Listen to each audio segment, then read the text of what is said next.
Alassane Ouattara fait durer le suspense en Côte d'Ivoire. Lors de la cérémonie de clôture du deuxième congrès du RHDP, le chef de l'État n'a pas répondu à l'appel de son parti qui souhaite qu'il soit candidat à la présidentielle d'octobre 2025.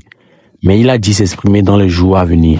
J'ai écouté avec attention la résolution relative à ma reconduction comme président du RHDP. Dans un esprit de responsabilité, mais aussi avec tout l'amour que je porte à cette famille politique que nous avons construite, j'accepte de demeurer le président du RHDP. Merci. Merci beaucoup.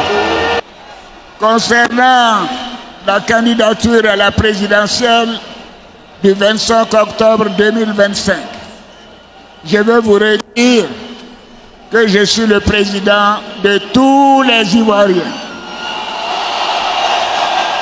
Oui.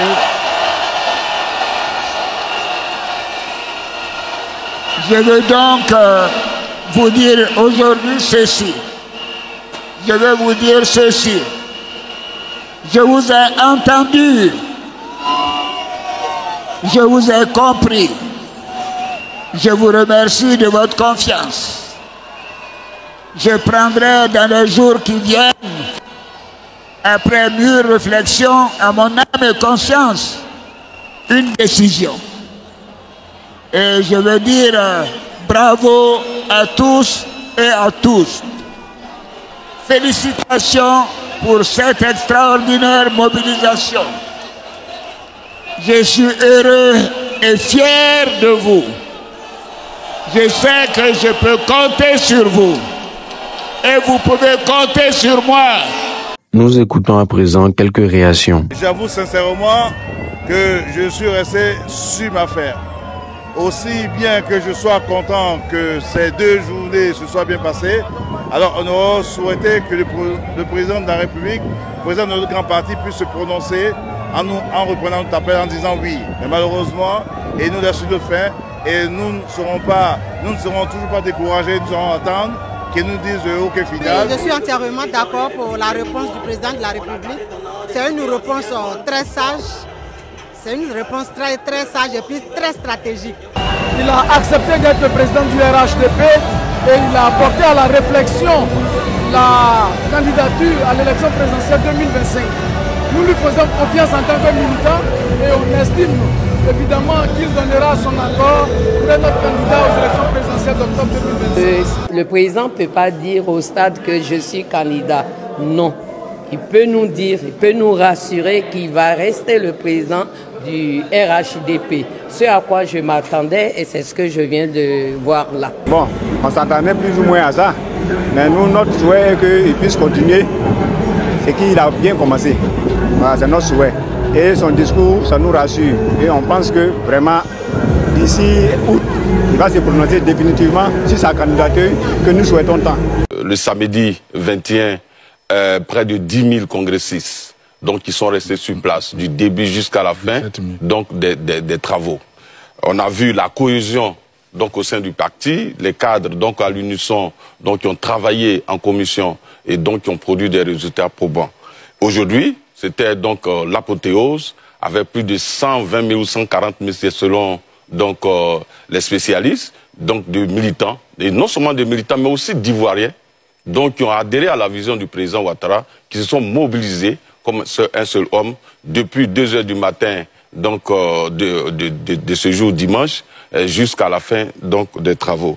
Alors cela démontre que le président Ouattara a convaincu. Il a convaincu par sa gouvernance, par sa gestion, par la transformation qu'il a apportée non seulement au niveau de son parti, parce que vous devez vous souvenir qu'en 2022, il avait procédé à la restructuration du parti. Donc je pense qu'il a eu raison de restructurer le parti et le résultat de la restructuration et de toutes les politiques qui ont été prises, donc c'est soldé par cette mobilisation donc, que vous avez vue aujourd'hui. Donc cela témoigne donc de son leadership, non seulement au niveau de son parti, mais aussi au plan national. Donc vous avez vu ceux qui étaient là-bas, c'était tous des jeunes pratiquement entre 18 et 40 ans. Ça montre que le président Ouattara est le candidat des jeunes. Il fallait voir ces jeunes, que ce soit au Congrès, donc au palais, à la salle d'exposition, et aujourd'hui, et tous étaient mobilisés pour la candidature d'Alassane Ouattara. Ils ont répondu par un oui vibrant et retentissant en demandant au président d'être à nouveau candidat pour continuer de transformer la Côte d'Ivoire. Donc il est le candidat des jeunes, il est le candidat des femmes, il est le candidat des Ivoiriens et ils l'ont démontré aujourd'hui. Vraiment, c'est avec le cœur très léger et nous sommes en joie d'avoir constaté que le RHDP est le parti le plus structuré, la première force politique et les prémices donc de cette mobilisation étaient déjà là à travers les pré-congrès ou dans des régions comme le Haut-Sassandra, c'était près de 13 000 congressistes pour les pré-congrès. Ailleurs, c'était 10 000, 20 000 par endroit. Et à Paris, vous avez vu près de entre 10 000 et 15 000 Ivoiriens qui sont mobilisés pour demander au président Ouattara d'être candidat. Donc, ce congrès a permis donc de démontrer que nous sommes la première force politique. Peut-être qu'il y a des gens qui en doutaient encore. À travers les élections, nous l'avons démontré, mais ils ont eu des choses à dire. Mais aujourd'hui, je crois que le débat, il est clos. Là où des gens se mettent ensemble, ils ne peuvent même pas mobiliser 5 000 personnes. C'est entre 120 000 et 140 000 personnes que nous avons mobilisées. Champion, si tu veux là, il faut remplir tout Abidjan. Mais tu ne feras pas le 4e mandat. Le président Romago était clair. Il dit à Djoumani, nous prions Dieu maintenant qu'il accepte. De quoi il s'agit? Comme vous le saviez, famille, aujourd'hui, il y a eu le congrès du RHDP. Regardez ceux qui vont aller remplir le stade, regardez. Regardez ceux qui vont aller remplir le stade. Mais c'est des enfants. C'est des enfants qui vont prendre pour aller remplir le stade. Et à l'endroit des Ivoiriens. Alors, nous sommes ici. Demain, nous devons tous nous trouver au stade olympique de l'Assemblée de la stabilité sécuritaire du pays. Si un pays n'est pas stable, on ne peut pas avoir d'investisseurs dans le pays et on ne peut pas convaincre les investisseurs. Donc il y a deux mots à dire à l'opposition. J'ai des amis qui sont dans l'opposition. J'ai des amis qui sont PDCI. J'ai des amis qui sont PPACI. Mais nous allons nous mettre tous d'accord sur un seul point. Nous nous battons pour dire au président, oui nous te voulons, oui nous sommes mécontents, mais nous voulons que vous voyez le problème du pouvoir. C'est ça que moi j'aime chez les Ivoiriens. C'est-à-dire que les Ivoiriens, lorsqu'ils Ivoiriens décident de faire quelque chose, ils ne font jamais ça à moitié. Vous-même, regardez comment ils ont beau stade là. Regardez comment ils ont beau stade là.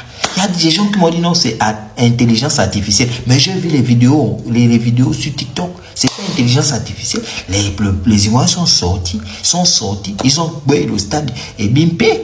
À ce qui paraît même, il y a encore la foule qui est restée même dehors. C'est-à-dire qu'ils sont sortis de toutes les régions de la Côte d'Ivoire. Ils sont venus. Ouais, Ivoiriens. C'est-à-dire que les Ivoiriens, c'est un peu plein. C'est-à-dire que quand ils font quelque chose, le monde entier doit forcément parler.